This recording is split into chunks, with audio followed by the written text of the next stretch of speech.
In Matthew chapter 7, Jesus tells the parable of the wise and the foolish builders.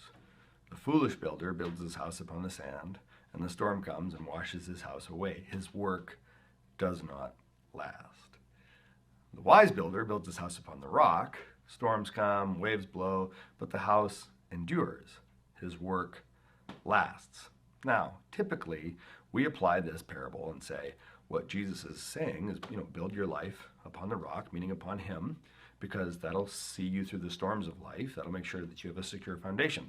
Awesome. Fantastic application. In fact, I think that's clearly Jesus' intended meaning. I have a different significance associated with that parable, and it concerns preaching. When I preach, I tend to spend about 1 hour of research and preparation for every 1 minute that I'm up there talking. 30-minute sermon, about 30 hours of work. The problem is that in 30 hours, you can come up with all this cool stuff and all these neat things that you want to say and all the ways that you want to, wow people and that your own learning is expanded. And you get up there and you can't say it all. You can't say 30 hours of material in 30 minutes. In fact, you can probably only say the most appropriate 45 minutes of preparation in that 30 minutes of time. And even then you feel like you're skipping and losing it. So consequently, you do all this work that does not last. It's like a house built on sand. It goes away. And the net result is melancholy and despair. You lose heart and you don't want to preach anymore because you're not sure anybody's any different and you have nothing to show for all your hard work. Well, I realized that if I would tweak my process just a little bit, instead of having research, what I could have is a manuscript, but not just a manuscript. I mean, a sermon manuscript, a lot of guys do that, a lot of people do that, and they end up with an 8 or 10 page essay that outlines verbatim what they're going to do. Bill Hybels does that, Tom Wright does that, of course, great preachers do that all the time. But I thought instead of a manuscript, what if I wrote a book?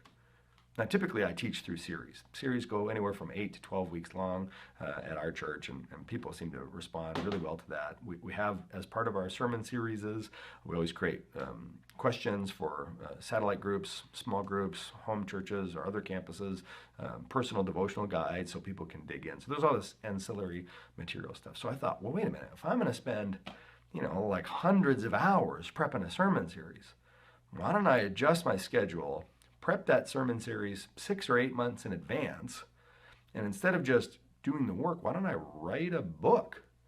Now, it's not going to be a great book. I'm not Leo Biscaglia, I'm not Chuck Colson. I'm just me.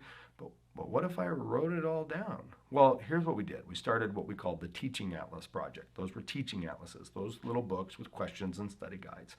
We published, on average, 6 a year, and we have currently over 72 of them that we have published in our church. Now, we did a couple things like self-publish and made a couple available on Amazon or Kindle or whatever, but honestly that part ended up being more than it was worth because the things that people wanted was the actual artifact.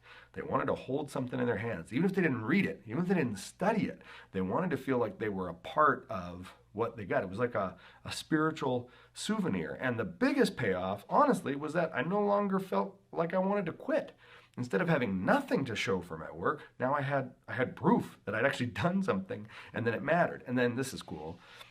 Rather than just, writing books, selling books, and collecting a little bit of money for the church or taking my cut or whatever, I thought, I'm going to do my part 100% for free, just on my employment with the church. And then I'm going to find somebody in the church who will underwrite the cost of these teaching atlases. Now, the way it works in self-publishing land, they're so cheap. For a 200-page book, you're looking at about $2 or $3 a copy. I mean, it's really, really affordable. So I would go out and find a sponsor who'd underwrite the cost of 500 copies of that or 1,000 copies of that or whatever. And then we'd tell people in our congregation, hey, every teaching atlas you buy, 100% of the proceeds go to a local charity. And that's what we did. Every atlas has a charity to which it is tethered, and so we are, as a church, constantly giving money and sowing money and blessing our community over and over and over again, that they are reaping the financial benefits of our devotion, further demonstrating that we as a church are on their side. And that's a weird preaching innovation that just came out of trying to not hate my job.